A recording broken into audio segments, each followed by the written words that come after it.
So here are my initial thoughts after skiing 4 different outings on the Voile skis. They're a fun ski to ski downhill. They're not anywhere near as nice on the flats as the S-Bound 125s. The S-Bound 125s have more camber. They also have a groove in them. They seem to run a lot straighter when you're on the snowmobile track. The Voiles, on the other hand, being a much softer flex, a little different curvature on them. You have to concentrate a little bit more when you're on the snowmobile trail trying to keep them straight. This is when you're kicking and gliding. Now in the downhill mode, when you're on the steep slopes and soft powder, this is the winner right here. It just turns on a dime. It's just absolutely amazing. And one of the important things that I've noticed skiing on them is the balance point of the ski itself. The S-Bound 125s, the 3-pin, is pretty much mounted on what they call the balance point of the ski. And so you essentially find the balance point of the ski and you attach the binding so that the pin line falls on that balance point. On the Voile, the manufacturer actually had what they recommended a boot center location. And when I measured that all out and set it up for my boots, I noticed that the binding is shifted a lot further forward towards the tip of the ski. And it's more of what you would see in a traditional alpine type of a setup than you would a Tomark setup. And what that does is that puts the center of your boot further forward on the ski. It changes the whole dynamic on how it skis, so it's a new feeling for me.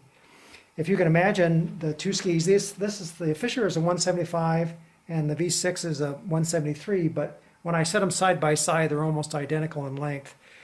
And the pin line would be right about here on this particular ski, and the pin line would be right about there. So it's a good maybe 1.5 to 2 inches forward of what it is on the S-Bound 125s. A couple other things you'll notice here is how soft the flex and camber, how the camber difference is. On the S-Bound 125s, I can take my one hand, and it takes a lot of energy just for me to compress that camber all the way. And with these Voiles, it's really, really easy to camber. It's a much, much softer flex ski. There's also a significant difference in the length and the type of crown pattern. On the Voile V6, the crown pattern runs from here to here. And on the BC 125, it runs from here to here. The V6, certainly the tail is upturned more than the S-Bound 125. It definitely has a different shape too. This kind of rounds off, and this one is more of a taper.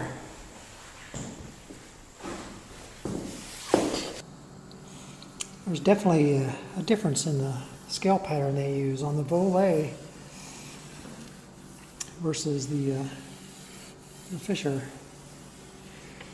Interestingly enough, the Fischer seems a lot smoother as I run my hand over it, but it just could be that I've skied a lot of miles on these, so maybe the fish scales have flattened out quite a bit.